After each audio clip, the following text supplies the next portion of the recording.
This is a Reba Rampage CNC. What did I do? Hey, Huh? Reba, what would you You like to were talk just about? you were just spitting fire less than 2 minutes ago, and now all of a sudden, what? Who, me? Okay, so I posed this question to the group. This is our topic.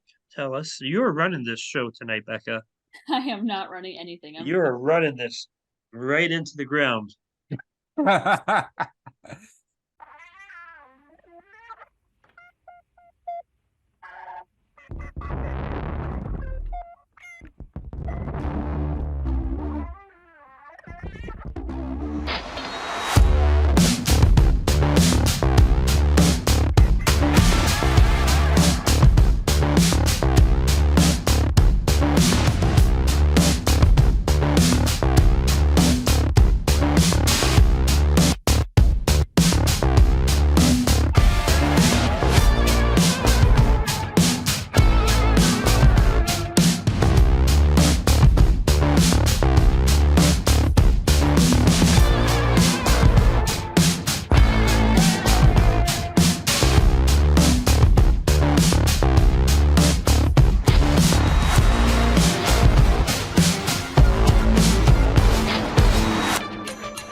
Welcome back, everyone, to the Track Packers podcast for episode 23 of season 2. It feels like it's been a while since we've been back on the podcast, but welcome back, everyone. We had a week off where it seems like a lot of stuff happened, so we got all sorts of shenanigans to cover. We got everyone here, thankfully. Myself, Mason, along with Becca, John, and Mr. Collinsworth, Jessup, who is a little maimed, but he's here, and that's all that matters. So thank you so much for joining us. We want to thank our presenting sponsor, Hitch Harness, headlined by Tyler Hall out of Ferno, Minnesota. If you haven't heard of Hitch Harness, it's a very innovative product for the truck owners and specifically focuses on receiver hitch storage.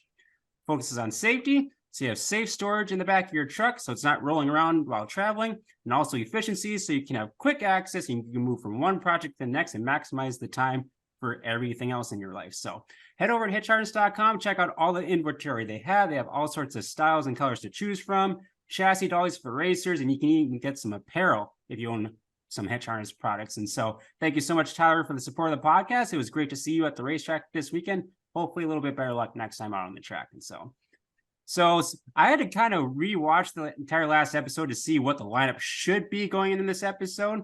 We only had one caution, which was committed by Mr. Breckel. So the lineup is myself, Mason, and Becca's back on the front row after a long stint away, and then Jessup and John.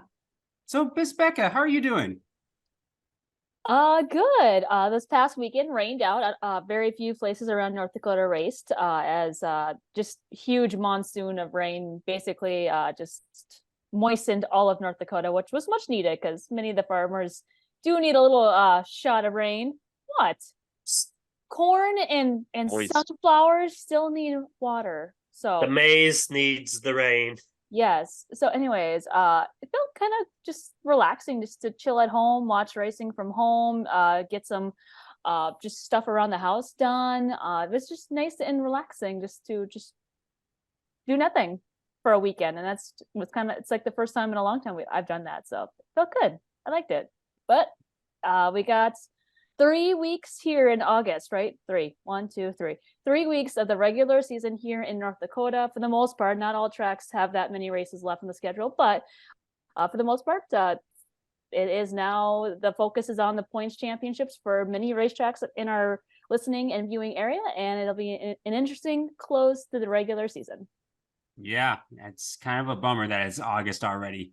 Summer's flown by really fast, and kind of the weather is kind of abbreviated, and especially this last weekend, it kind of really limited the spots for racing. Mr. John Breckel, how are you doing? I am doing really, really good, Mason. So, like Becca said, we had an off weekend this past weekend, which was not planned. I actually had planned on at least hitting 2 to 3 tracks this past weekend. Weather had a completely different mindset than what I had. So a lot of cancellations happened this past weekend too. But like Becca said, it was kind of I kind of got caught up on some stuff this weekend with not being at the tracks. So got stuff kind of prepared for some of the year-end shows, because I know I talked to you guys here just a little bit earlier.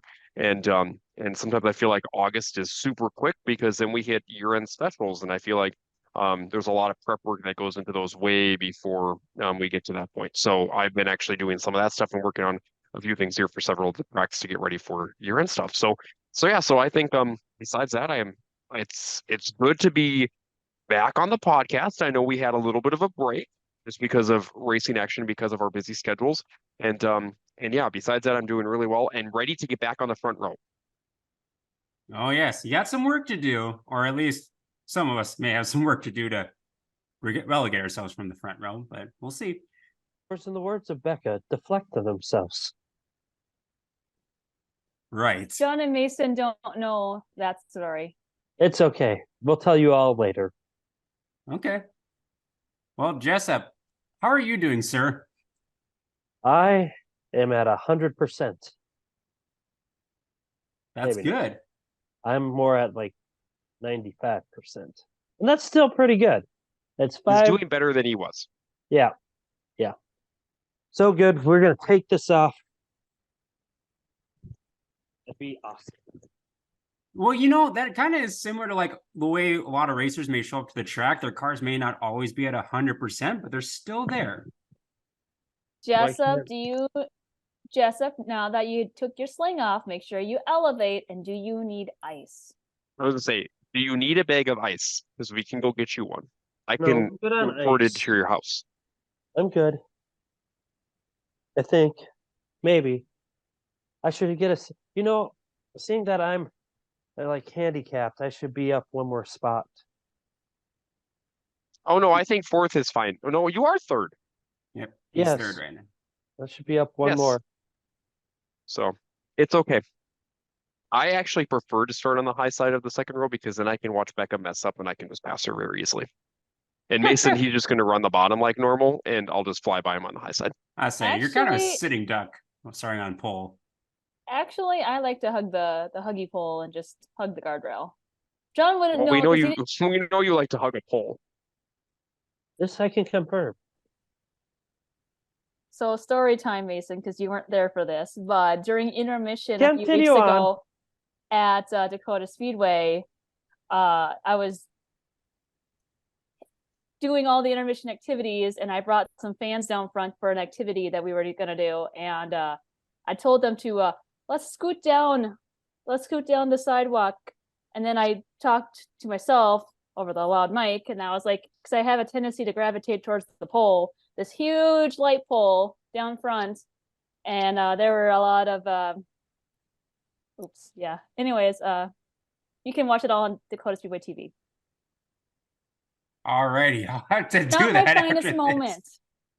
Not It my was pretty finest great. moment, but a was lot of pretty people great. laughed. I'm still laughing. Yes. If you really want to know, Mason, the date for that event was back on July 21st, so you can watch it on that Friday night show because it was the week before we hit the governors. It was Okay. before my death fall. Yes, it was before death. Before he had his death-defying experience. Did Oh, we bye. also tell the viewers and the listeners that's also on Dakota Speedway TV, or do we let them just find that on their own? We probably should just let them find out. Okay. For But- a low fee, But Jessup, you never did say what truly happened to yourself. I fell. I went And boom. I can tell you what snapped. happened. I can tell you what happened too. And the go ahead, highlight of Mason. No, go I ahead, was gonna Jessup. say You're first. Jessup was trying to help pack the track, Mhm. and let's just say it did not work out. There's too much.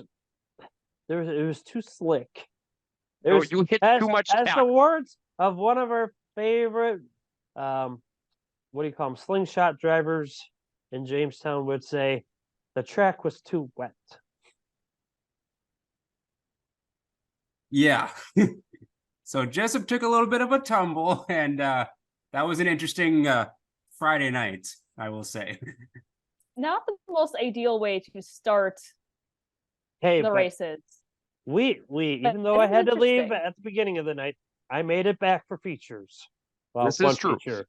You made it back for the final feature, including Becca. Becca job. wouldn't let me go by myself. But I will say He I'm proud of the wanted to Dakotas. go. Yep. I'm proud of the Dakota Speedway crew that was Yep. there from not only down in the front, the tower crew.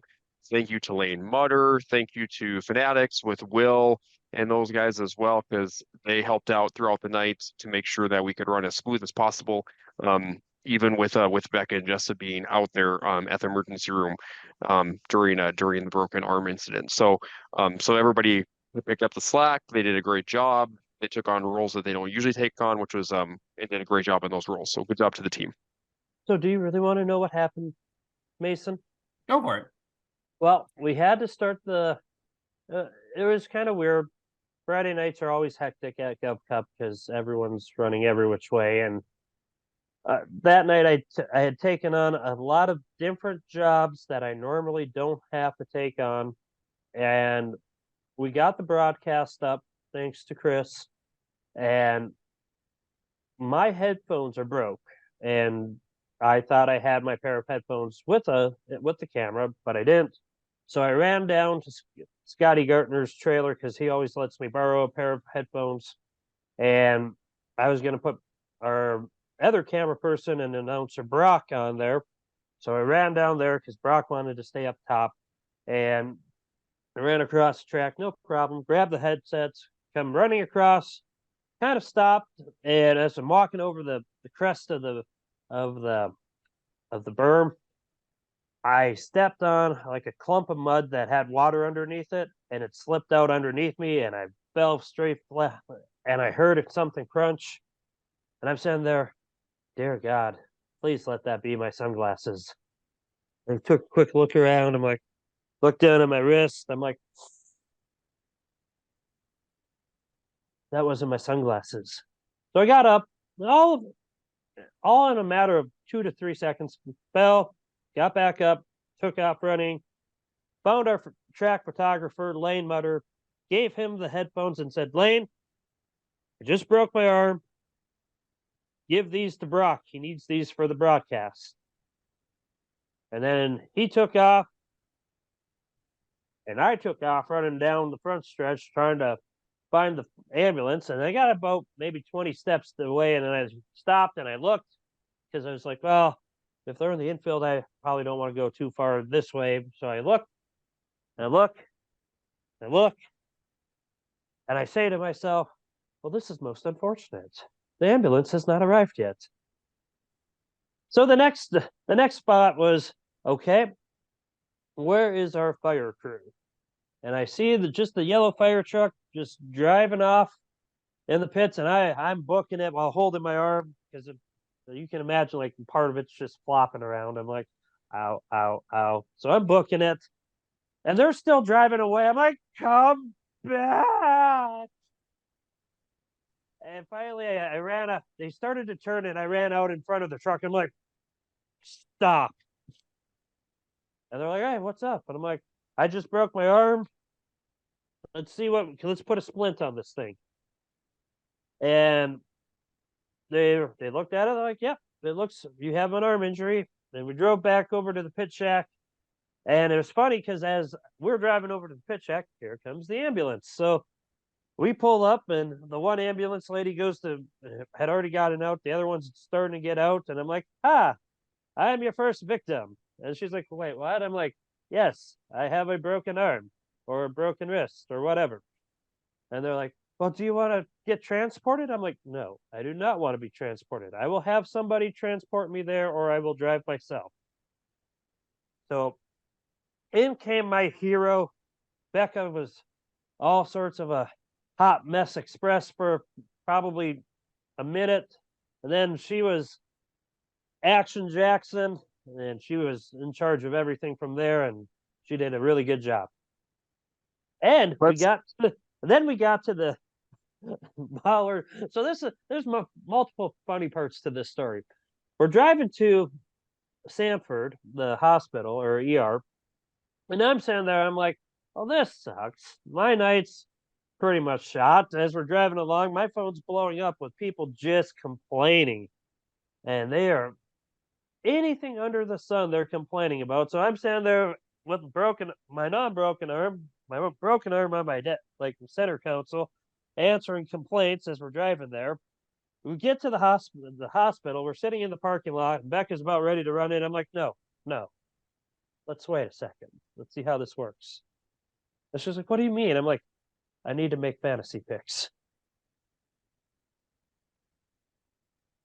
True story. This is true. I heard I may about this not- after the fact. I may not win many track championships this year, but damn it, I'm going to be near the top because of that. And that's, folks, is how you are a true champion. Not those who use algorithms or their little like charts and graphs or have to pay people off for schedules. No. I am in the freaking hospital parking lot with a broken arm making picks. Some of you need to nut up or shut up out there. I was probably a hot mess, but here's Jessup because he literally like ran from like across the track. He ran across the track to get the headphones, then ran back across the track, slipped, and then ran to the upper pits, didn't find what he was looking for, then ran halfway towards the pit shack, and then so he's sitting in there and just dripping wet. And I'm like, ugh. First question they said, was there any alcohol? No. No, there was not. I am not drunk. Are you sure? Yes. Yes, I am very sure I am not drunk. Well, you're sweating. Yes, because it's hot and I've been running. I chased down the first responder team. Here's the thing. I've never been like every relationship and every marriage will go through their first like emergency that will try them. Right? Like the first real emergency. I don't know if breaking your arm or wrist is truly an emergency, but it was the first time we went to the emergency room together. And after the initial shock wore off on Becca, she was an absolute game. She was in charge of everything. She was calm. She filled stuff out. And when we weren't getting any service at the ER, she was like, "We should hit the button so we can get someone in here." And I'm like, "I agree. We should hit the button to get somebody in here." And she's like, "Well, you should do it." Okay, click. And then the nurse comes in. Was that intentional? I'm like, no, that wasn't intentional. We just wanted to make sure people were still here. Oh, okay. She walks off. A couple minutes later, I'm like, click. Is everything okay? I'm like, we have been sitting in here for over 50 minutes after my x-ray. I'm pretty sure the doctor should come in here and tell me we're either good to go or I'm going to need surgery tonight. And she's like, oh yeah, he's already done with you. You guys can go. Here's your information. I'm like, that would have been nice to know a half hour ago. 3 hours later, it was Mhm. 10 o'clock and we're walking out of the ER and he goes, I want a slushie and I want to watch sprint cars. I'm like, okay. We went to And the McDonald's gas station they were closed. And I was like, at 9 o'clock on a Friday. They were I closed. was mad. That's So like, then we went to McDonald's. I got would a say that's slushie. probably the maddest of the night that I was. Between Wait a answering second. answering Wait. complaints. You went to McDonald's and you Yeah. never At the got racetrack. me anything? Well, you didn't ask. And then you came back? Yeah, you didn't ask. Rude. Well, you didn't ask. How am I supposed to read your mind?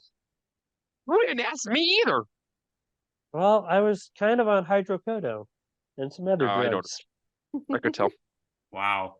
That's quite an eventful Friday night. You know what? Like I said, in all things, I was like I was saying before, it was like it was our first real like emergency type of situation, and I was really calm about it. I wasn't really mad at anyone. And Becca, the best one is my mom openly said, she's like, taking this very well. I would have expected you to be yelling at people. Not one yell at the hospital. Proud of you. Wanted to yell at some of the people complaining, but that's another point. And That's another topic. We don't need to go down that road. I wanted to write back, I have a Yes. broken arm. Leave me alone. You should have done that, You- actually. That would have been You hilarious. watch your races and like it. If you That- have that qualifying, actually- you will enjoy it. Great response. Have some sympathy for me. But we'll go into greater detail about the Gov Cup weekend. That was just night one. Yes. We still Yes. had more exciting action night two. and that doesn't was include The racing. non-racing portion of night one. Right. So yes, Okay, Mason. So back on topic. Yeah, back on topic. I'm doing pretty well. It's a new week. I have a few days off before the next set of races. I just came off of 6 straight nights of racing. It's a lot of racing. So now I'm kind of focused Mason, on. it was way more than 6. You were gone for like 2.5 weeks. Well, I feel like it was like 2.5 I was months. gone, but Well, Yeah. yeah, you wouldn't let us do any. You would, folks. I'm just going to be very honest with you because after my near-death experience, honesty is the best policy I've learned, and we would have gave you that hard-hitting, awesome content that you all you Drive for. thrive, crave, and truly, John, Becca, and I were ready to go. We were cock locked, ready to rock. Mason didn't want to do it. He was He like, was at the little dream. "Yeah, well, what was the next night? Red River Valley Speedway on Wednesday. Yeah, what did they race? Just a regular night show." It's like a 15-minute drive for me. I'm not gonna skip out a night on something 15 Yeah, minutes but away. you could have done the podcast after, Mason. You were making the people wait. Well, Me, we would have the races John, didn't get done to Becca, like and I were- 10:30, so it would have been late. I John, was Becca, golfing. Hey, hold on. That was only a 15-minute drive. What were you golfing at 10? Here's your caution. You were golfing at 10:30 Caution. at night. I was John, golfing give it to her. From Give it to her. 4:30 until I got home around 9:45. Okay, that's a caution What? because that was not until 10:30. Well, I went to bed. So that I was means But that's exhausted not from golfing. golfing. That is not golfing. I am think on you're the just front looking row. for a caution. Jesus. I They're got searching for myself- cautions right now. I would got agree my though that caution. this is deserved. Mason was busy. Yes. I was busy. Yes, And- Mason was The rest busy, of but us. Becca was golfing until she went to bed on the golf course. I just wanted to tell the people my story and let all my fans know that I was okay. And Mason held them in suspense. You held them And- captive. Mason. Anyways, yes, I was busy all last week, and now I'm busy this week because now I'm focused on cleaning my apartment for the big bad monster to come on Thursday night, aka Jessup. So Aha! gonna be a- Oh yeah, you it's probably gonna be a should clean hectic it week. for sure. All right, Well- so back to Mason. Mason, how are you Mason's doing? been busy. Yes, been busy. Mason's been busy and he's ready for some relaxation. Yeah, but we got a lot to cover here on the podcast, and so let's drop the green flag on the official start of episode 23 and get into who or what are we repping. I will go to the outside pole sitter, Becca. Who or what are you repping? No, that's a caution on Mason. Remember, Mason, she already had a caution before we started. Oh, That's look, not a- Jessup is waving his cast. It's yellow, get it? Becca, who or what are you repping? She is now third inside row 2. You are now No. outside row 2. Mason, John and I are on the front. I Continue. feel like this is NASCAR throwing phantom cautions just to make the lineup a little more exciting for This the is end of the exactly race. what this is. Well, let's be Yes. honest with this. It's not going to make it more exciting because Becca would be in the back anyhow when the race starts because she Oh. drives like Danica Patrick, and then Mason is taking it way too easy on the bottom of the track. Where's my photo of John Breckle? What is that look on her? Hmm. Is that her Hmm. face? There he is. Look, it's a miserable John. Look, he's How like, did ooh, ooh. I think I have a photo of you two, Becca, but Mason, we've shared it a bunch. When she, when it's like 75 degrees outside, this is how Becca looks. And insert picture now. Oh, it's a classic. Becca, go ahead, who Becca. or what are you repping? Close. All right. Yes, Jessup, I am wearing clothes today. That is an important thing for who or what if I'm repping. I got a twofer this week. I have our Gov Cup champion, Derek Appert, brand new hat that he's got for this year. This actually came off his head. He's like, here, wear this for the podcast. And I'm having a bad hair day. So this worked out swell. Got some sweat from winning the Gov Cup. It was a hot, steamy weekend for Derek Appert as he swept the weekend in the hobby stocks and took home the Gov Cup championship. Well, technically, his his good buddy Jeremy was DQ'd. He crossed the finish line first, but was DQ'd, and Derek ended up as the winner, the credited winner on night 2. So technically, he swept both races and was the Gulf Cup champion. So I am repping Derek Ackford for a hat wear this week because it's a bad hair day, and then I'm also repping this year's 2023 Street Stock Tour champion, Justin Vogel. So I believe this is a last year shirt. I'm not exactly sure what year this might be because this year he's got hot pink shirts, but That's a still a really 2021 nice shirt. scheme. 2021, thank you, Mason. Yep. So yeah, so repping the Wolverine, our Street Stock Tour champion, and then Derek Appert, our Gulf Cup champion in the Honda Stocks this year. Cool set of gear. I'll go next because I kind of have a twofer as well. I got a new hat this last Wednesday out at Red River Valley Speedway.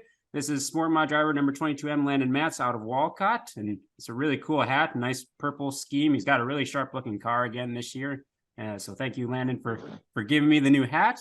And then for the shirt, just coming off a big racing event at this venue last weekend. This is a Cedar Lake Speedway shirt that I got last year.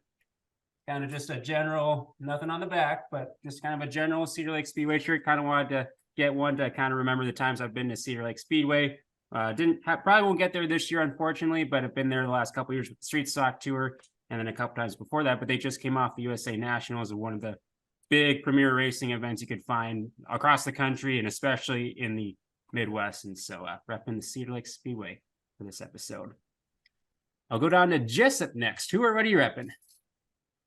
That is incorrect. I am up because I am in the front row with John. I am continuing on my theme of irrelevance this year, my irrelevance year, and I am wearing Aaron Klein of Carlisle, Illinois. He has raced once this year. He's a UMP modified driver, and he finished 16th.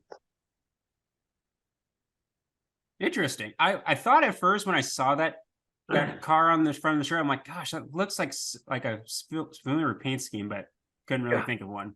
It almost kind of looks similar to like Tate Johnson's scheme, but yes, but you know who it really looks familiar to, Mason? 2 years back, think about this, or even last year, Nick Kohler. Oh yeah, yeah, Yes, yeah. looks very similar to his scheme in the 13. Honestly, it looks like a scheme from out east. From like This year, a though, year he's or two got- ago. Doesn't Alec Kent have a similar scheme, like where it's red and white and Yeah. That's His is Yeah. kind of similar to that too. But Tate's is really close to that actually with 413. Yep. Sweet. Awesome shirt, Jessup. Yep. And going to Mr. Breckel, what are you repping? Well, I'm back to my history lessons again. So this time around, we're going to promote an event that is coming up here within 1 month, exactly 1 month, almost starting with this event. And I am wearing the 8th annual John Seitz Memorial shirt. And on the back of this shirt, I will turn around for everybody here as well, is we have got Brad Sang on the back of it, as well as the winners from the past, basically 7 memorials before it. So 2013 was where this shirt came from. Bought it in 2014 for the 2014 event. But let's go back to 2013 and recap because that's what's on the back of the shirt. So who do you guys think were Seitz Memorial champions back in that 2013 era? I already gave you the late model. You said Brad Sang. This is tough because I went to the Seitz Memorial a couple of years while I was in college, but I never went to the Saturday portion until like 2015, I want to say. I want to say Jordan Mason. Tollickson was a street stock winner. No, there was 2 street stock winners that year because they actually ran 2 shows. Yeah, And same it month. was Ryan Johnson was one of the street stock guys. And Ryan Palmer was the other street stock winner. So those were the 2 winners within the street stocks. Jessup, who was the sprint car winner back then in 2013? I would say it'd be too easy to say Mark Dobmeyer. So would I say a Mac? You would be right on the map. So Casey? Casey Mack in the 8 machine was your Hey, I got 2013 it. winner. Hey, look at me. not knowing people from back then, but still being somewhat educated enough to take a decent guess. Becca, who do you think won the Midwest Modifieds? I'll give you a hint. He's a multi-time national champion. Power? No. Now, I think I know who it is too. I've never heard of. Stop it. I haven't either. I hear they're pretty good. I want to say Preston Carr, but I don't think it's Preston Carr. I want to say the 2G of Bronk Gronwald. Nope. There's That's a good good guess. guess, but Really? but not correct. It's a good guess, but not correct. Mason? Tyler Peterson. Yes. Hmm. Yep. Tyler had the Ooh. blue 1 TPO back then, and he was your winner, which is actually kind of an interesting story because Tyler did not start the year in that scheme. Tyler actually had a white, red, and black scheme that was mostly white back to start the season, and then changed over to his traditional blue scheme back in the Midwest Mod days, and he was your winner. And then finally, there's a mod winner. Who was the modified champion? Ward Emery. You're close, but not correct. Hmm. Give you a hint on this one too. He's a 2-time sites winner now in the lay models.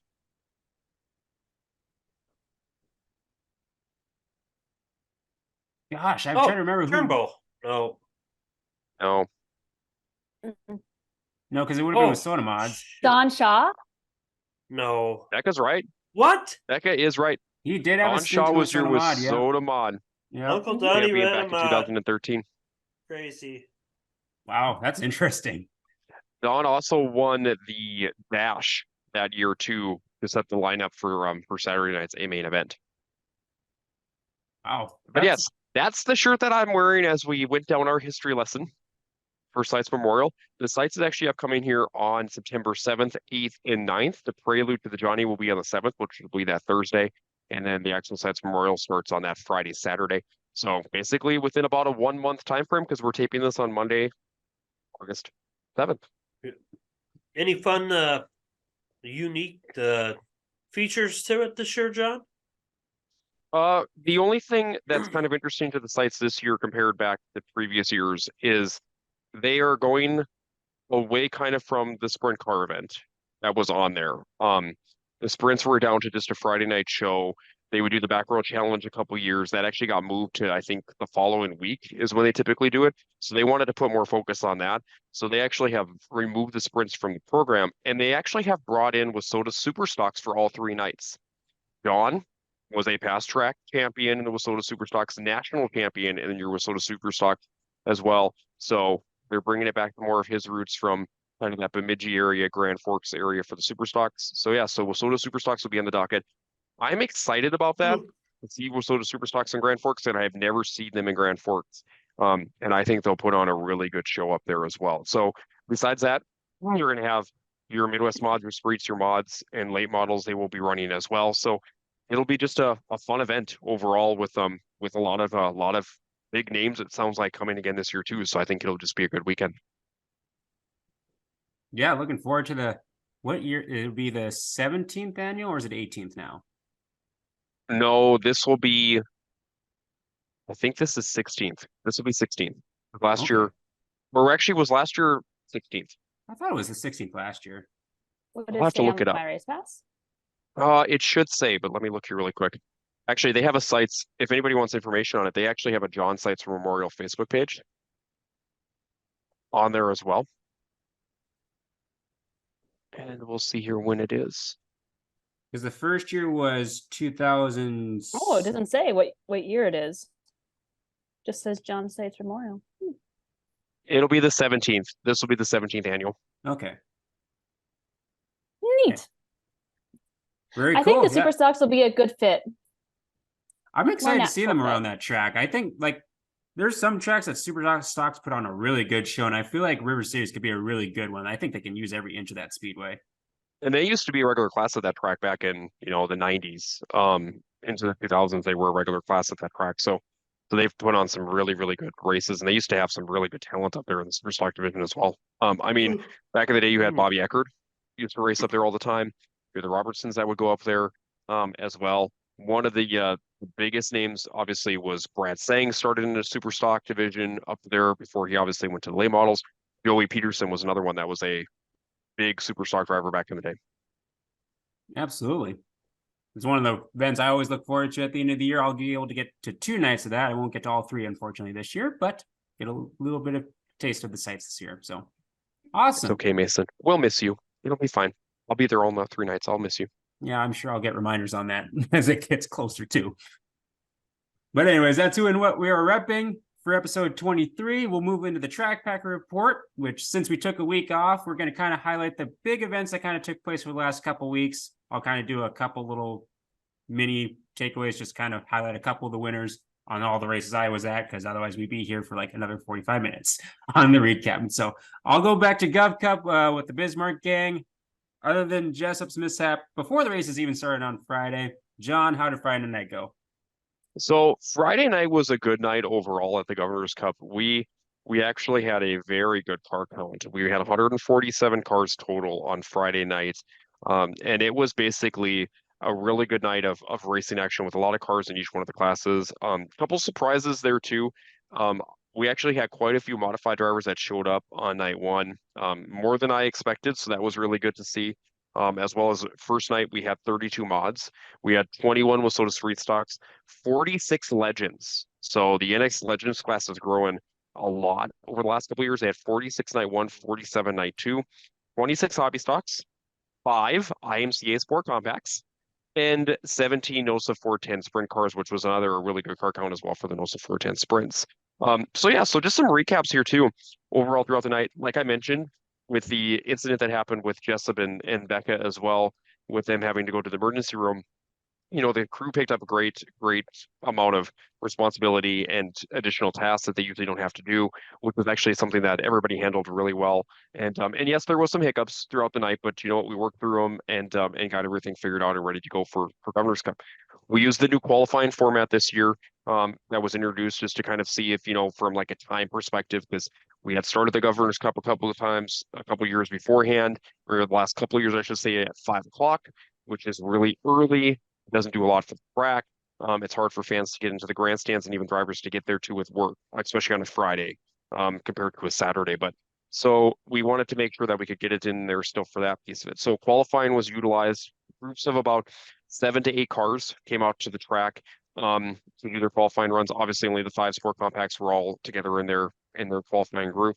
And they basically ran 3 laps, and the fastest lap time out of those 3 laps to start pulling the feature event. Next one would start second, third, fourth, and on down from there. So that's how we cracked them throughout the night for qualifying times. Qualifying was interesting to see there too, with them just crossing the start finish line and seeing who actually had a good lap one lap and who had a good lap the next lap. So that's how the qualifying format worked from there. And then we had the feature events. So here are your winners. So Sport Compact Division for night 1. Your winner was Chris Yost, your current Prax points leader. He won night 1 of the Governor's Cup over Alex Thompson. Lightning McQueen was in second. The Legends, they ran caution-free. They had a caution-free race on Friday night. Preston Martin ran away from the field, but a great battle for second between Alex Kakowski, who had worked his way up from starting 7th into second. Then it was Donovan Weist, Austin Weist, and Gage Madler. So really good run there too. Also, I have to give a shout out, Legends Direct. They had 3 drivers there as well. So that was kind of neat to see that 2 of the guys from Iowa came up, and then Drew Papke ran one of their cars as well. Within your hobby stock division, that was a really good race. It was a battle all weekend between Derek Appert and Jeremy Hare.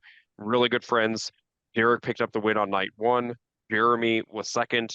Casper Williams, who's had a strong season here, he kind of struggled at the beginning of the season, but he's come on like hot fire here in about the last month with several feature wins, several runners-up finishes. He was 3rd. Kelly Horner was 4th. Great Governor's Cup for Kelly Horner. And then Bill Hultberg, your defending track champion, was in the top 5. Within your street stocks were a very interesting race because they had quite a few cautions in your streets, which were very odd because the next night they hardly had any cautions. But Hunter Domagala held off all the challenges, and Hunter had to hold off Jeff Hellman. Jeff was better as the longer they ran. So as they ran a little bit longer, Jeff would reel Hunter in and be running his rear deck lid to try to get around him. And then it seems like a caution came out. So Hunter held him off. Jeff was runner up. Jaden Christ, who started deep in the field back in ninth, finished third. Matt Dosh was fourth, and Jason Meidinger was fifth. Matt Dosh and Jason Meidinger are having very nice seasons over at the Dakota Speedway as well. Both drivers have been doing really well, and I'm really excited to see them on how they do in August, and then even to the big shows, because typically those two drivers, and I hope they do again this year too, I hope they travel over to the Stampede and then come back over for Oktoberfest as well. Mods, your IMC Modifieds, like I said, had 32 cars, really good field of cars, a lot of travelers as well, which was nice to see. That race was probably one of the best races of the night. And the reason why I say that is because Jeremy Keller started fourth, took the lead early on. We know once Jeremy's in the lead, typically he's hard to catch. But Marlon Seidler, who started back in 12th, worked his way to the front. He was using the middle groove. Jeremy was using the high side. And Marlon caught Jeremy with about 5 laps to go and passed him. And they were side by side coming out of turn 2 on the white flag lap. And Marlon got through 3 and 4 better and ended up picking up the feature win over Jeremy. Mark Dahl, who's had a very nice season, is finishing in third. Sean Strand got his car back this past week. He was 13th to 4th, and Quentin Kinsley was in 5th. And now to your sprints, another really good feature event in your sprints between Jack Croker and Mark Dobmeyer. Those two drivers put on a show up front through lap traffic. Actually, Croker passed Dobmeyer as a caution came out on the facility, and they went back a lap. Dobmeyer picked up on the point again, and then had to hold off Jade Hastings, who finished second. Croker finished third. So great run to Jack. He's still looking for that first NOSA win, but I think he's right on the doorsteps of it. Nick Omdahl was in fourth, and Zach Omdahl in fifth. And shout out as well to Wade Nygaard. He was back in the NOSA 410 sprint cars this past weekend over at the Governor's Cup, and he finished in eighth. Unfortunately, had a tire go down, had to restart in the back, and finished in the top 8. So, but yeah, overall, really good racing in the feature events on night 1 of the Governor's Cup, and just a good night overall from my perspective.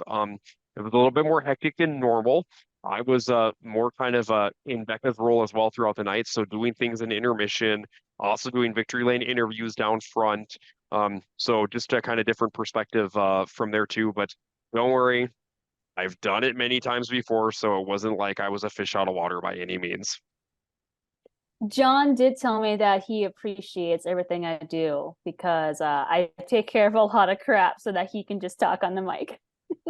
Well, and like pretty Becca and I cute. were talking, it's a lot different from a man perspective when you're by yourself than a Jamestown perspective when by yourself.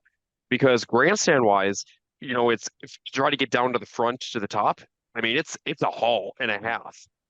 Jamestown, it's still a lot of steps, but it's a lot quicker to get up and down those steps because there's maybe 12 to 14 steps.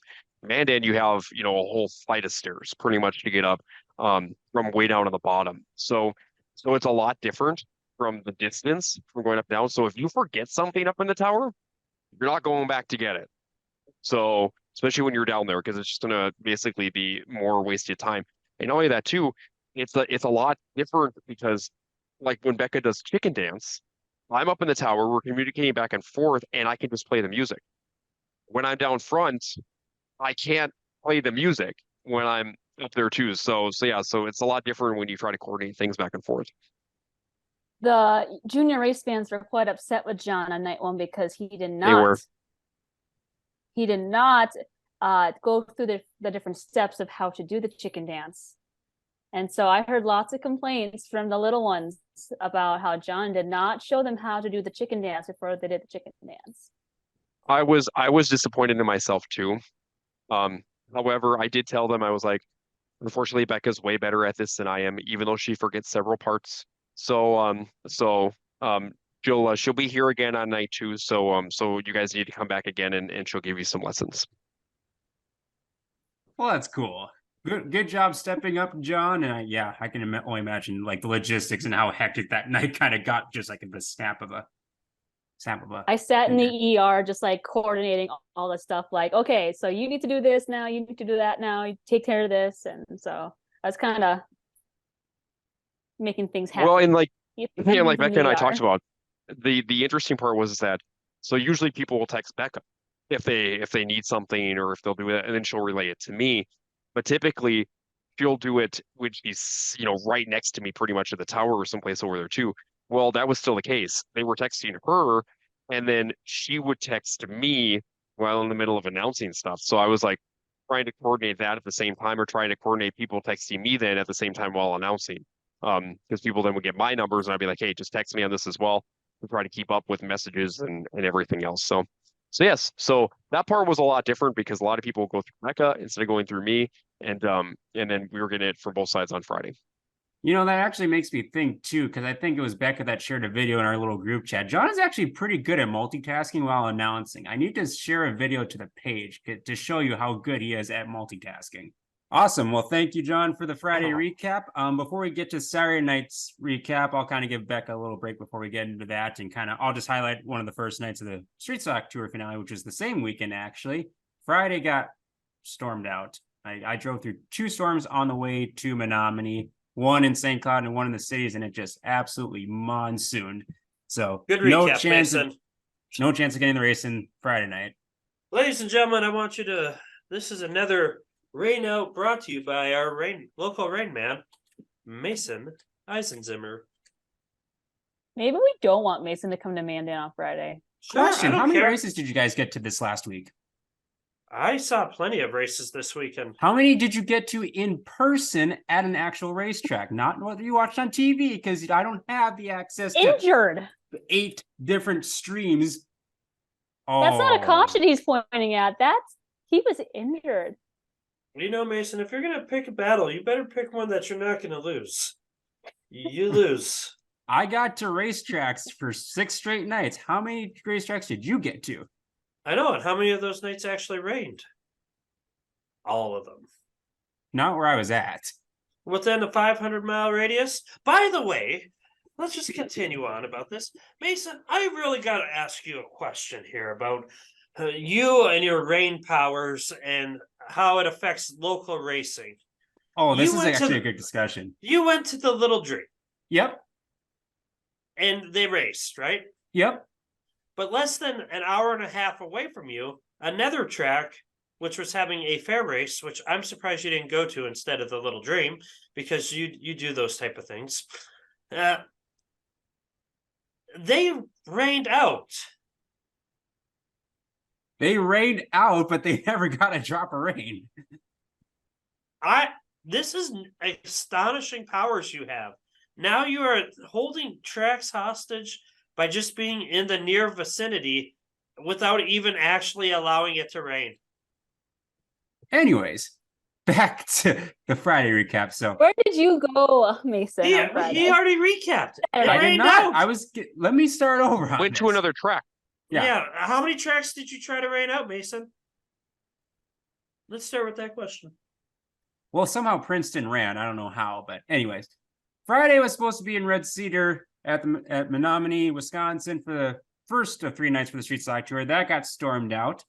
Coincidentally, there was a track just an hour away that got a little bit of rain, and thanks to the rain delay, I was able to make all the races there. Mississippi Thunder Speedway. Have any of you been to Mississippi Thunder? Using his powers to get him to tracks now. This is You got to make This the is- most of the situation. And I had driven 5 hours that day, and I'm like, I'm going to go see a race somewhere. And thankfully, Mississippi Thunder was there. So I had a great experience at Mississippi Thunder, but don't know a lot of the drivers there because obviously they're a different sanctioning body. But I would recommend if anyone is in the area of Mississippi Thunder, go check it out. It's an awesome facility and awesome racing.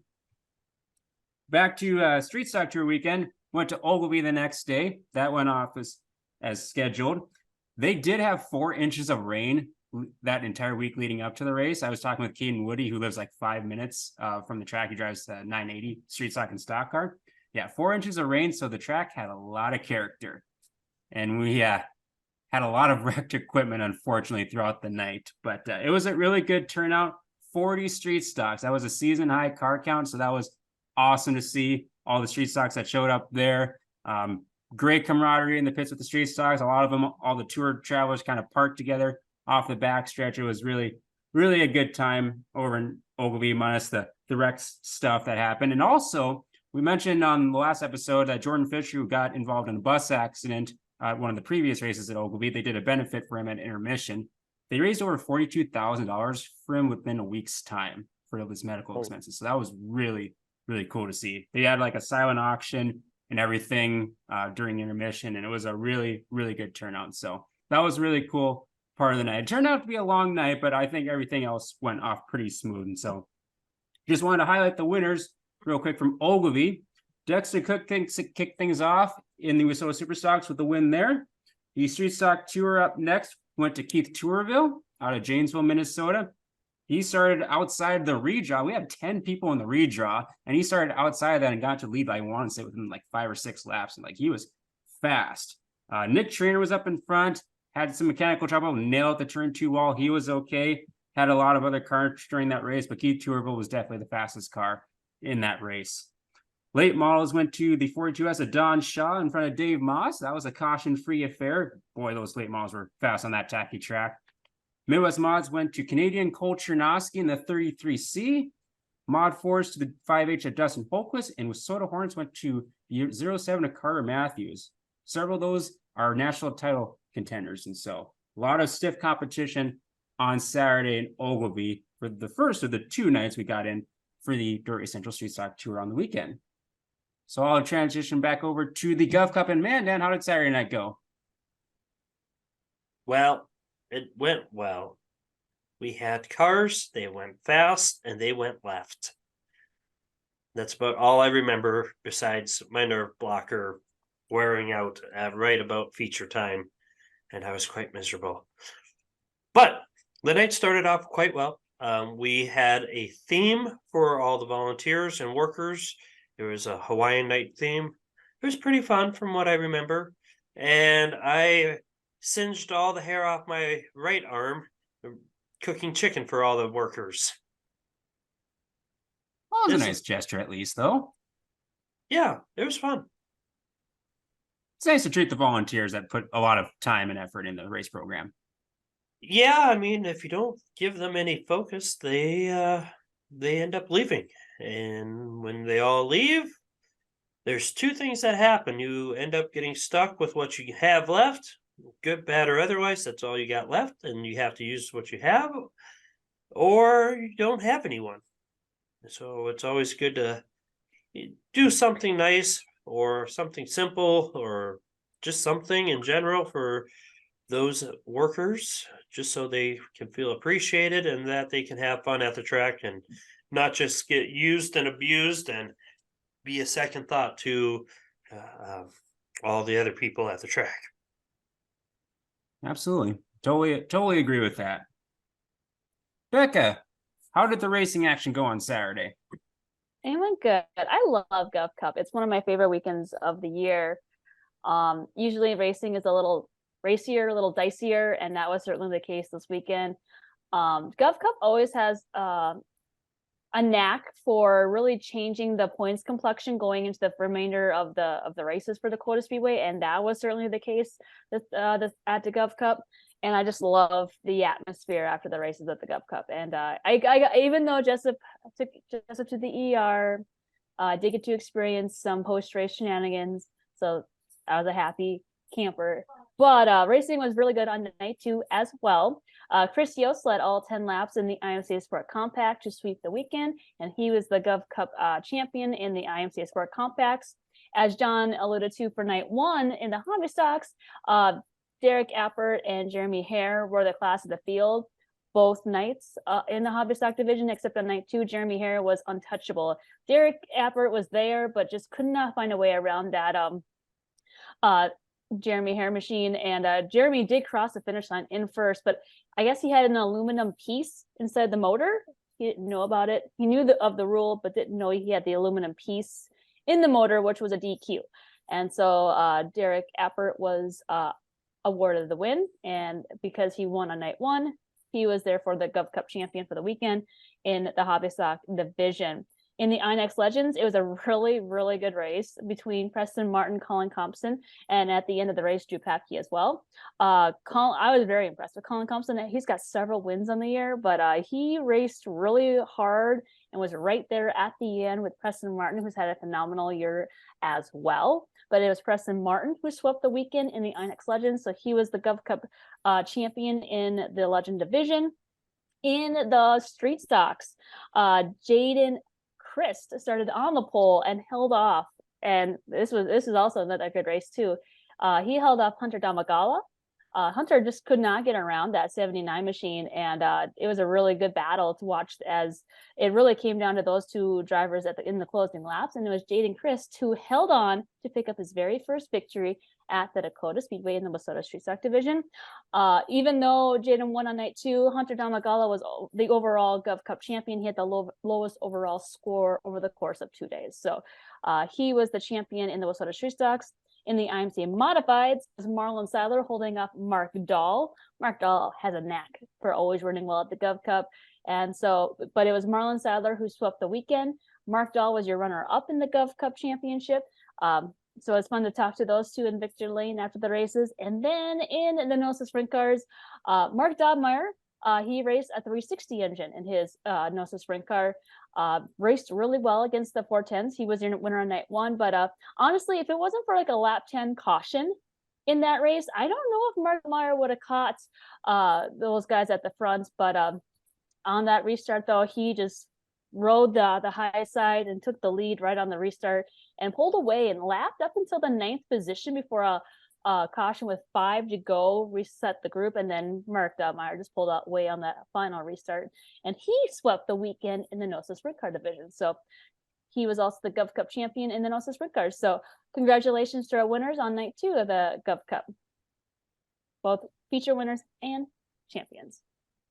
I like that they kind of do like a nice little, like, basically like a points deal for the 2 nights and make a kind of overall champion of the weekend. They kind of do something similar up at Mortar Magic, or at least they used to. I don't know if they necessarily do it the last few years, but they used to have like an overall champion of the weekend. And I think that's kind of cool, because sometimes, even though like a lot of the winners were kind of like repeat throughout the weekend and man, sometimes for those like 2 or 3 days shows, you kind of get like someone that maybe hasn't won like a race throughout the weekend, but has really good consistent finishes and ends up being the overall champion. So I think that's also kind of a cool little added bonus to a multi-day show on the weekend. So awesome. Well, that's awesome that here you guys got a really good turnout of cars and fans. I heard was a good fan count both nights too.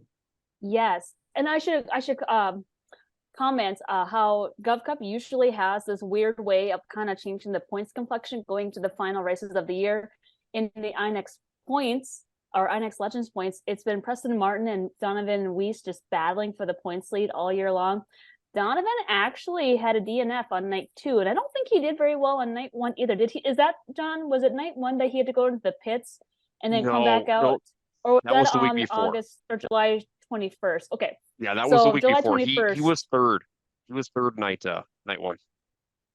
But yeah, so he definitely in a hole going to the 3 remaining races. He's our defending track champion at the Dakota Speedway. And then in the Minnesota Street Stocks, Jeff Hellman had a flat tire early in that feature race, and caution did come out later, but by then I think he took it to the pits and called it a night. So he also has been battling Hunter Damagala. It's actually been a really tight points race between those two, despite the fact that Hunter's won 4 races at Dakota Speedway. The points were really tight going into the Gov Cup weekend, and with Jeff not doing well on night 2, that really gave Hunter some breathing room going to the final races, but nothing's over for sure. So I like the Gov Cup always has a way of just really shaking things up, not in all the car classes, but 1 or 2 of them, and this year was no different. Yeah, so it's going to be an interesting run to the finish for points in Mandan. We're going to kind of touch on, as the episodes kind of get further into August, we'll kind of touch on some of the point battles across the state of North Dakota as well, because there's some close battles all over the place. So that was the Gov Cup recap, as we have a rolling Oli outage coming across Becca's screen. Finishing off on that weekend, last weekend of July for racing over at Granite City Motor Park, was the finale of the Street Stock Tour. Justin Vogel, as Becca alluded to her in her Who or What Are We Repping segment, he pretty much had the championship locked up almost heading into the weekend. He had put together a lot of good, consistent finishes, was one of the leading winners on the tour, and so pretty much just had to start the last couple of races to nab the second straight tour championship. We had 25 street stocks on hand on that Sunday. Was pretty hot that day. I just remember rolling into the pits. There's like no shade at Granite City Motor Park, so it was very, very warm to start the racing night, and they start at 6 o'clock. So it's like they got the sun still pretty high up in the air. So track conditions were pretty dry, almost polar opposite of what they were at Ogilvy. But still had some pretty good racing action. They had 4 classes on hand. Wissota Midwest Mods went to the 33 of Jake Hageman, who actually up until the last few weeks has been racing IMCA Sport Mod, but now he has converted that over into a Wissota Midwest Mod. So he plans on racing that full time on the Wissota side. So kind of an interesting like little movement there for Jake Hageman, but that was his first Wissota sanctioned win. So big congrats out to him. The street stocks went to a familiar face, a guy that's a former national champion and is now racing Wissota modified. Parker Anderson jumped behind the wheel of Scott Vince's 1S street stock and got the tour win at the Granite City Motor Park. And so he was kind of getting things primed up for the little dream race taking place a couple of days later. And so when Parker was starting up towards the front, I'm like, yeah, he's going to be tough to beat because he knows Granite City Motor Park pretty dang well. And the top 3 was a very youthful top 3. Second place was Ty Agan. And then third place was Levi Rant. I believe it's either 14 or 15 years old. Very, very young top 3. So that was really cool to see the youth movement there at Granite City Motor Park. Super Sox went to the 24 of Eric Martini in a close finish with national title contender Shane Sabraski. And the Wissota Hornets went to the 0K or the OK of Joseph Wilbur. So it was a nice, pretty quick night at Granite City Motor Park. Nice to kind of leave early on a Sunday and get home at a pretty decent time back to Fargo. And so had a lot of shakeup in the top 5 points for the Street Stock Tour because I believe it was less than 5 points between Ty Agan and Kyle Anderson going into the night. And unfortunately, Kyle broke, something fell off his wheel and he broke under caution. So that kind of took him out right away from that contention for the second place in the tour hopes. So first was Justin Vogel, second was Ty Agan, third went to Kyle Anderson, then Johnny Carter and Hunter Carter was your top 5. So that was how your Street Stock Tour ended up for the 2023 season. Really, really fun tour to follow. And a lot of great racing along the way. Did any of you watch The Little Dream at all or any bits and pieces at all on Tuesday? I think I fell asleep. Mason, I did watched not. the highlight of the feature because they posted the feature race highlight. Yeah, what I was actually impressed with how clean it was. I know in years past it's been pretty rough, but this year's race was pretty tame compared to years I past. saw on Facebook it was not clean at all. The A main was tame. The B main's last chance and some of the heats were not. But once it got to the main 40-lap race, it was pretty clean. I didn't watch the race, so I didn't know. But I saw a few things on Facebook and I was like, oh, okay. Sounds like The Little Dream. Yeah, it was interesting. Yeah, it definitely was.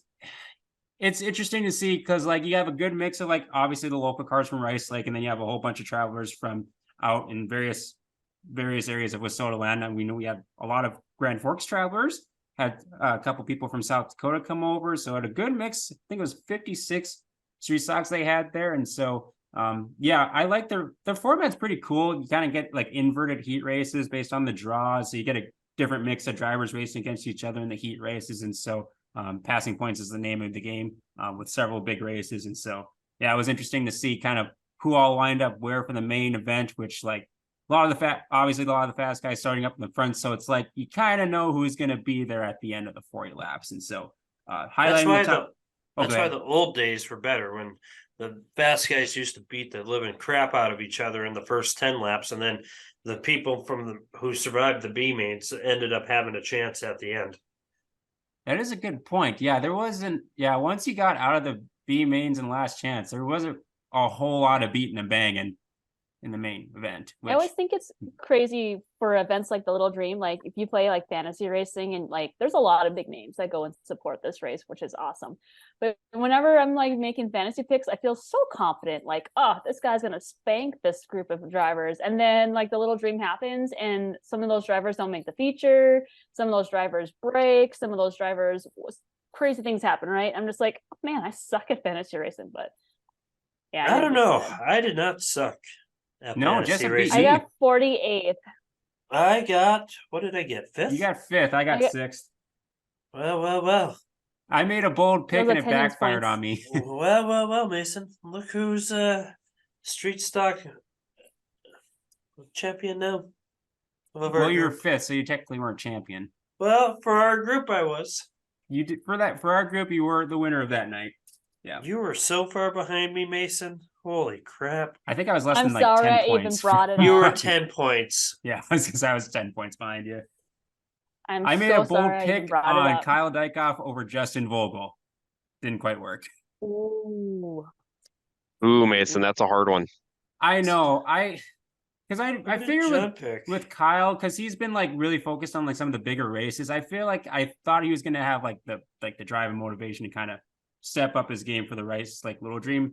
Didn't have the best luck in the first heat race, won his second heat race, and kind of started a little further back. And I don't know what kind of mechanical trouble he had. So, but Vogel was on kill mode until his left rear shock mount broke off, I think about halfway through. So that kind of derailed I his picked finish. Vogel. Oh, John. You picked I didn't Ron do Hadda. well. But anyways, highlighting the top 3, Keith Tourville got his second, I believe it's his second Little Dream in front of Nick Trainer, who was last year's Little Dream winner, and Hunter Van Gilder rounded out the top 3. So very stout top 3 from the Little Dream race last Tuesday. Outside of that, I went to like 6 straight races, and like I said, I'm not gonna go through all the winners of You each get of to those pick races. one winner per race. One winner per race. I will. One. Okay. Do you want me to highlight one winner, one race from each of those? Yes. Wait. Okay. Oh, that's actually not a bad idea. That's actually fun. But not fair that Jessup basically ate up like 20 minutes talking about his ER trip at the Gov Cup. I'll be able to stitch together some stuff on that. Oh, okay. What do you mean it's not fair? One has actually physically happened. The other was a weekly occurrence for Mason. He's kind of got a point. So, okay, this will be fun. So Wednesday at Red River Valley Speedway, I think the thing that stood out to me was Andy Paik in the IMCA sprint cars. Because in the heat race, broke his axle, turn 1, lap 1. So he didn't finish. Basically started dead last in the A main. And they were pretty much ripping the high side.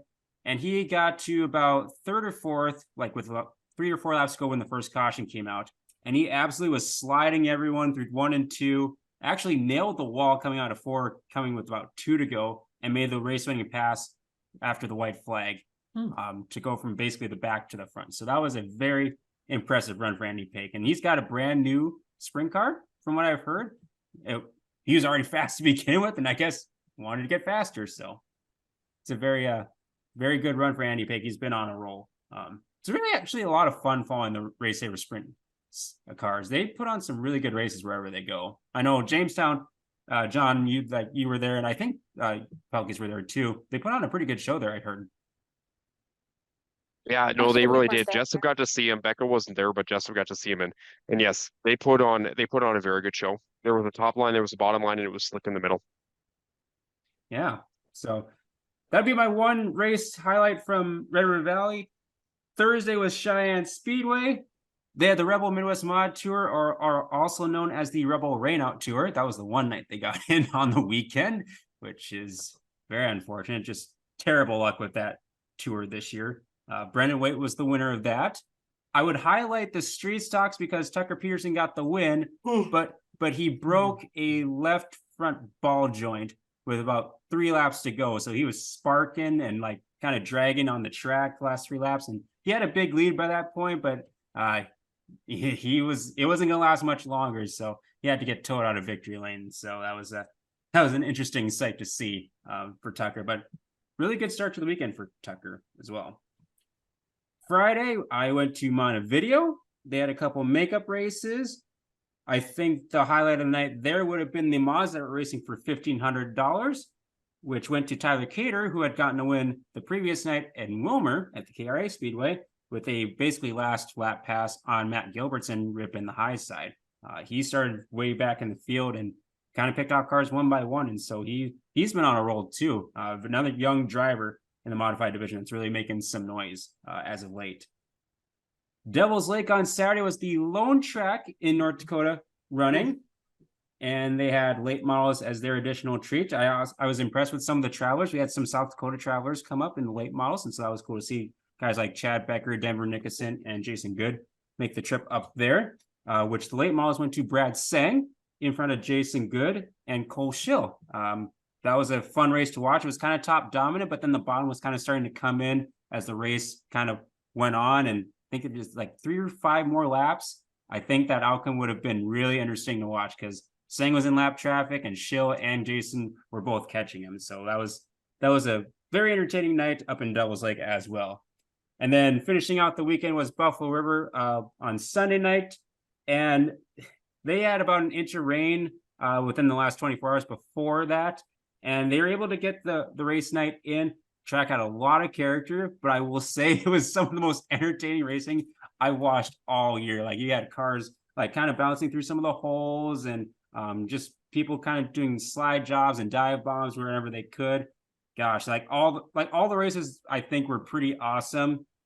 I think the one that sticks out to me again would be the street stocks because you had 4 out of the top 5 in Minnesota National points there in attendance. And so with Tucker, Peterson, Braden Brower, and Justin Vogel, those guys were slicing and dicing that entire race.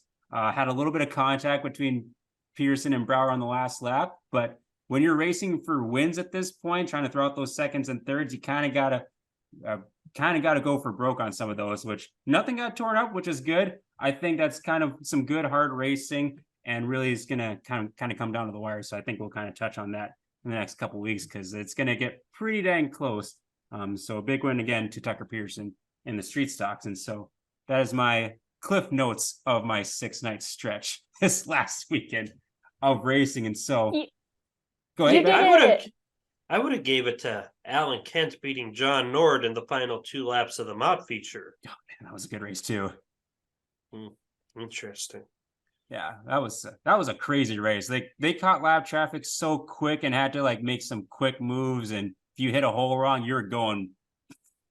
Yep. Gone. And even like the Legends was a good race too. Like Joshua Weiss coming from 14th, the only guy ripping the high side, and gets a photo finish win in front of Evan Hendrickson. That was pretty cool too. So a lot of good storylines from Buffalo River on Sunday night. So that's our Track Packer report. Move on into what's upcoming this weekend in the state of North Dakota for dirt track racing. Mr. Dakota Dirt, the floor is yours. John. So I love it how Jessup just waits. So race fans, drivers, competitors, sponsors, if you want your one-stop shop for everything North Dakota racing news, results, recaps, and much more, check out Dakota Dirt. They are social on Facebook. You can also check out their website at dakotadirt.org. Again, they are your one-stop shop for everything that you need to know about racing within the state of North Dakota and a few of the tracks in the surrounding areas. So check them out again at Dakota Dirt. Thank you, John. This week is hopefully a busier week of racing. Thursday night kicks it all off for the state as Devil's Lake has night 1 of the Power Eye Lightning Sprints, Sprint Nationals, and Cheyenne Speedway will also be in racing action as the Moonshine Mod Tour shows up for night 2 there at their track, and it's kind of the closing the last home stretch of the Moonshine Mod Tour. So we can only hope that they get their races in. Then we go to Friday. Dakota Speedway will be back in action along with the Williston Basin Speedway. Tracks with other interesting stuff going on would be on the east side of the state as River City Speedway hosts night 2 of the Lightning Sprint Nationals. And then the Red River Valley Speedway will be in action as they are hosting their throwback and IMCA modified meet and greet night. Saturday is another 4-pack of track racing as Estevan Motor Speedway, our friends to the north, will be racing. The Devil's Lake Speedway is racing again. Kind of different, but well, whatever. Thunder Mountain will be racing as well, and Jamestown will be having their ever so popular back to school night, and that'll be a good time. They usually have a lot of good stuff for the youthful ones who will be attending school within the upcoming week or so.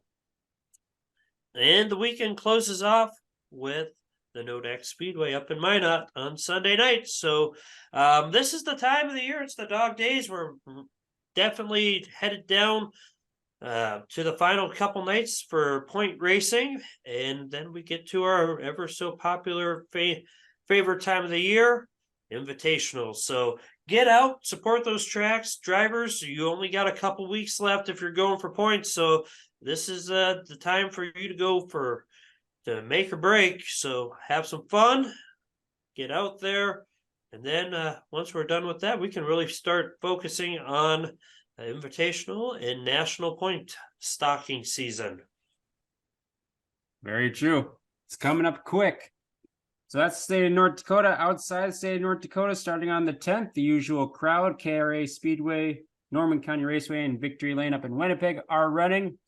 Friday is a little bit slimmed down. Fiesta City Speedway is running, and then Miller Central Speedway is having a doubleheader starting on Friday, and they'll also be racing on Saturday, as well as the I-94 Speedway hosting night 2 of the final swing for the Moonshine Mod Tour.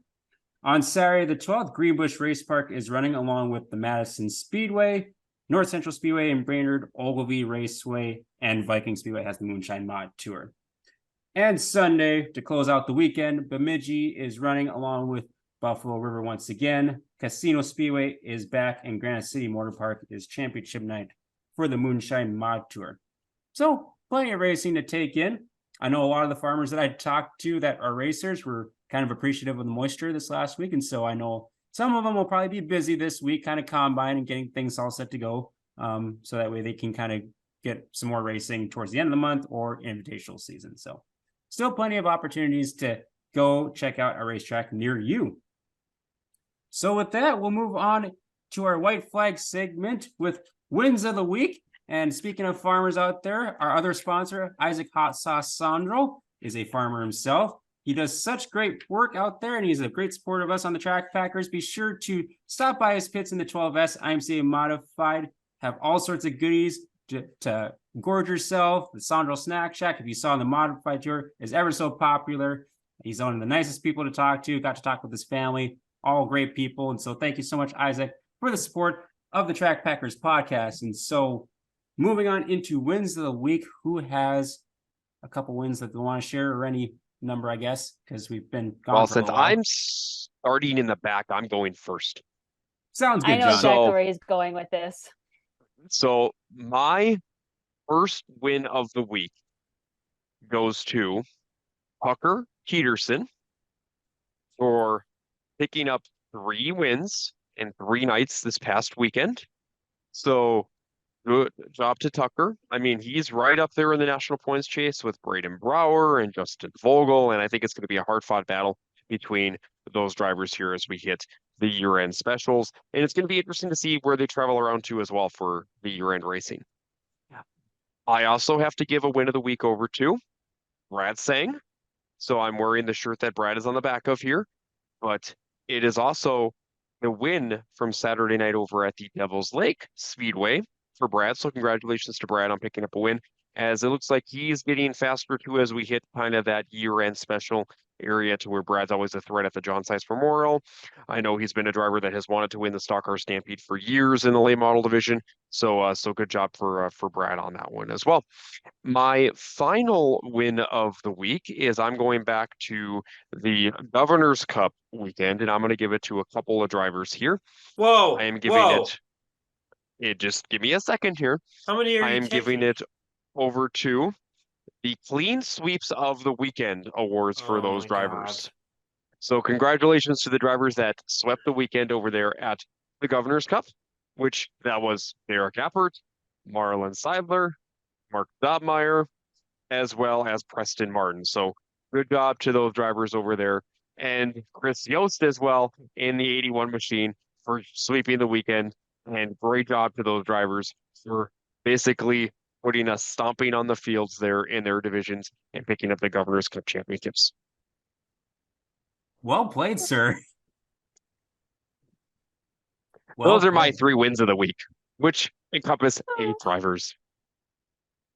7 drivers, actually. Very I nice. could make it 8, but I'll leave it 7.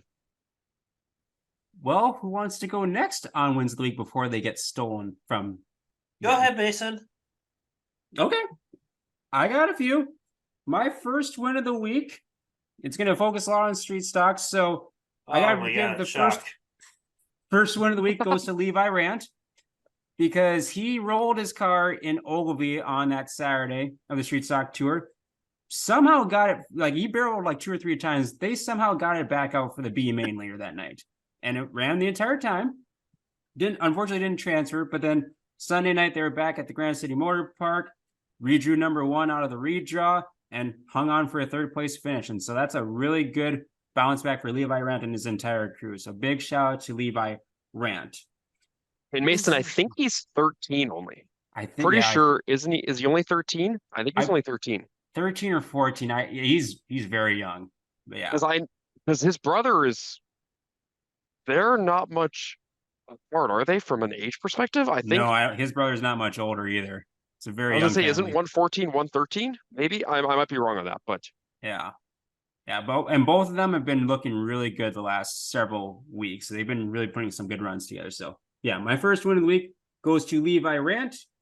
My second win of the week, staying in the street stocks, goes to Stony Crook in the 69.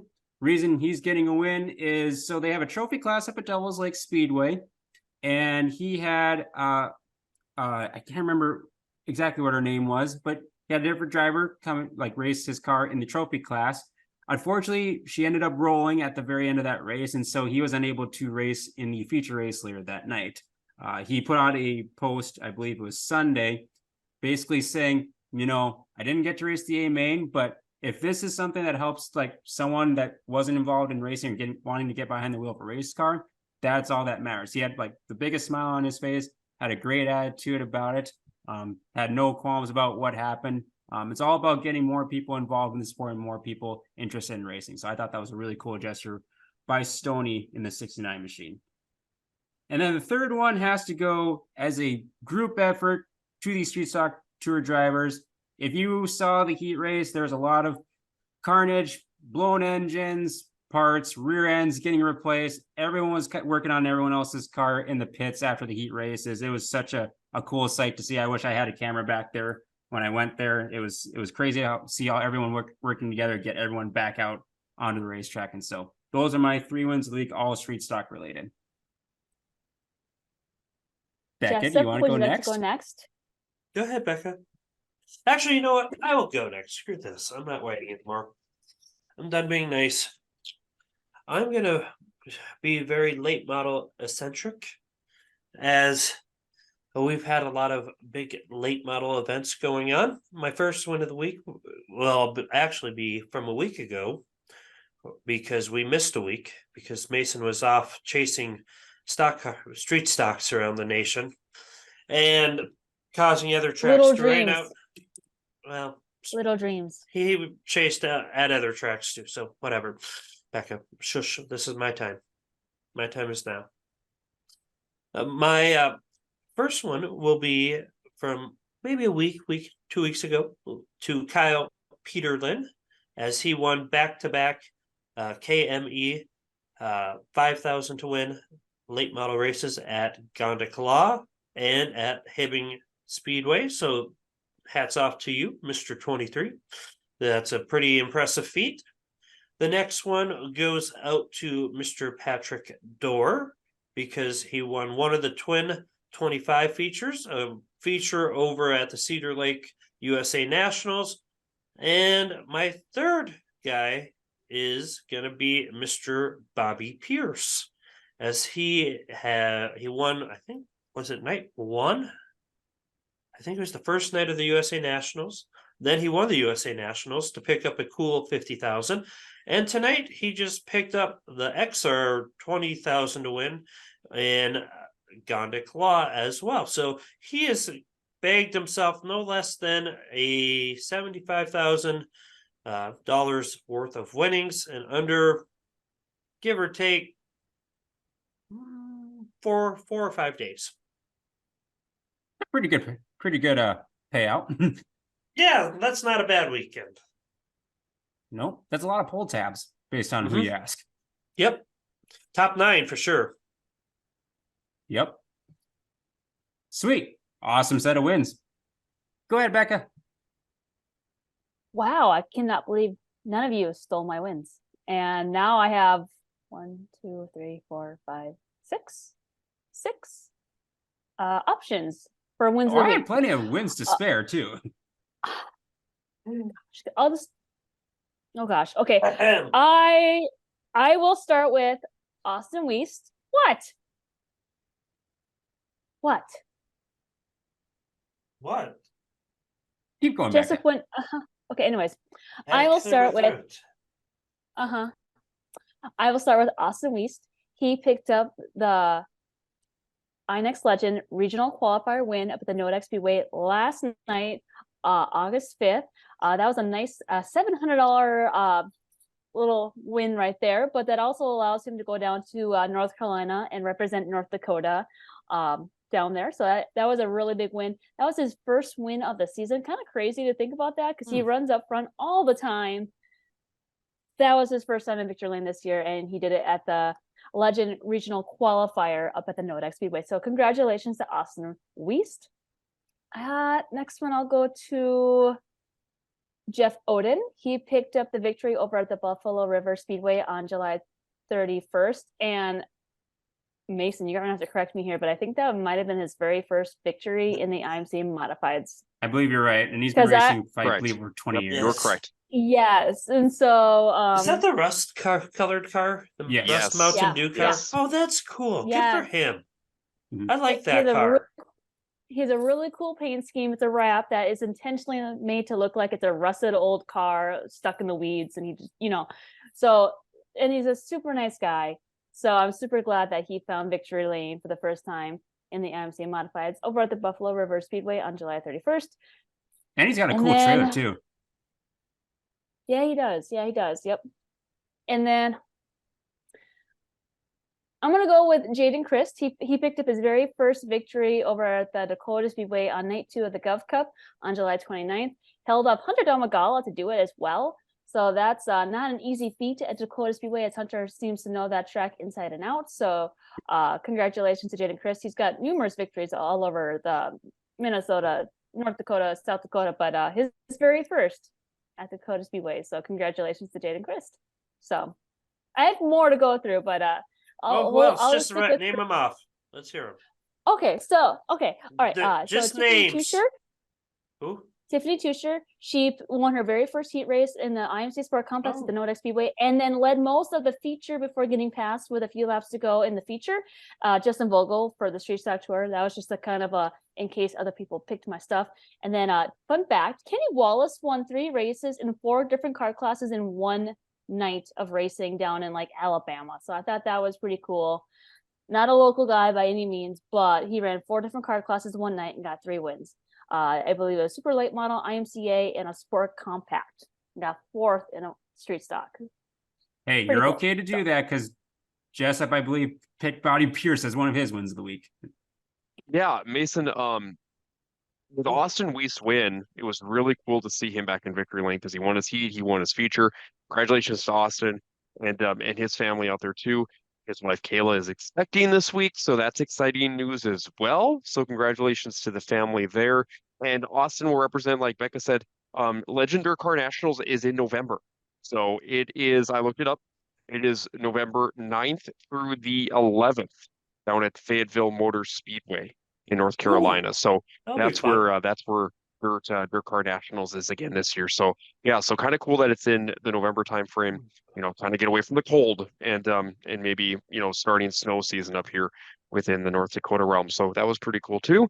And Other closing baby will thoughts? be Go about ahead. 3 months old, so baby can Yes. travel. Yes. So the other closing thought too, Mason, that I have is that I feel really bad for the Rebel Midwest Mod Tour. Weather has plagued them like no other. Out of the 8 shows that they had scheduled this year, 2 out of the 8 actually ran on their scheduled dates.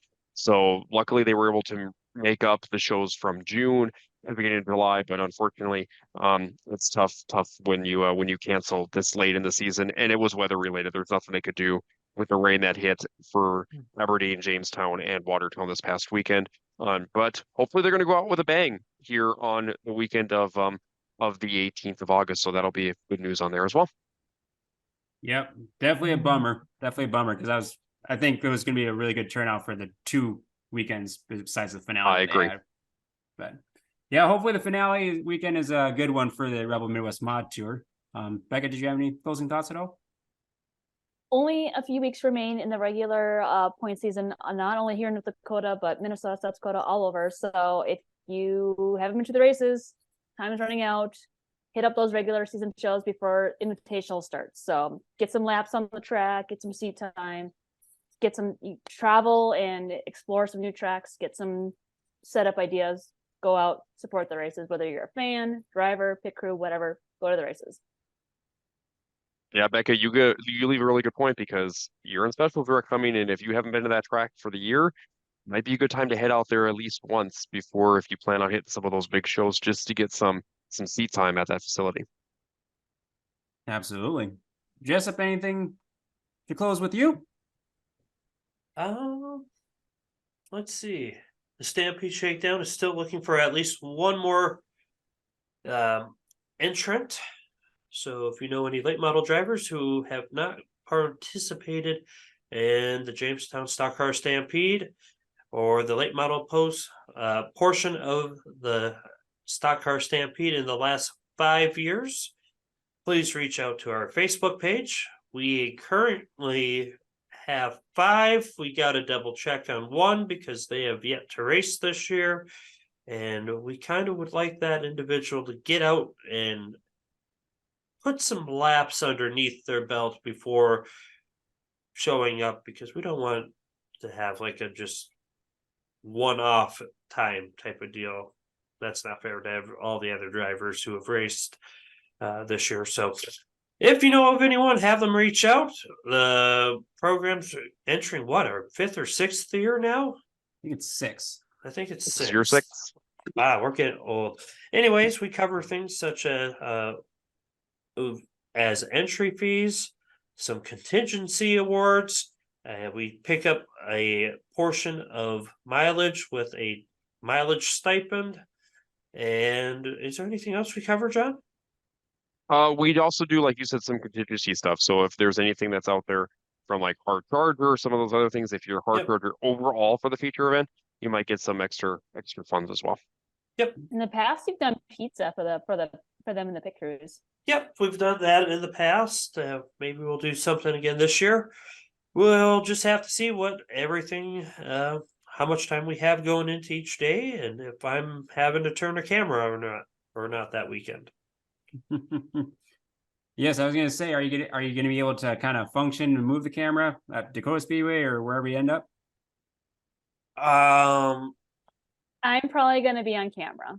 Becca will probably be on camera the next couple weeks, because basically I know some people are really good with just like the one hand deal. I am not. I'm not very fluid with that. I like straddles to hold the camera. Yep. I sit over the top, just like in old fashioned ways. But I know some people do the whole one hand type of deal, and if that works for them, that's awesome. For me, I struggle greatly with that, and it would be like this. Well, But- especially for Dakota Speedway, because it's pretty good distance from the stands out to the track. So it's kind of like you kind of notice that a little bit more. Yeah, Dakota Speedway is a different monster when it comes to videotaping. It's very user friendly, but at the same time, it's very challenging because your bobbles and mistakes are magnified. Absolutely. Well, awesome. Hold It's a on. great way to close out the show. I want to thank you so much again for checking out episode 23 of season 2 of the Track Packers podcast. Be sure, as always, to like, share, and comment on our Facebook posts, or YouTube is where you can find the video form. Spotify, Google, and Apple is where you can follow us in the podcast form. But go check out our other shows, the CNCs, and also the Western Roundup that Jessup and I typically do each and every single week. A lot of racing taking place over the next few weeks, and only a few weeks left, so we hope to see you out there back in the track.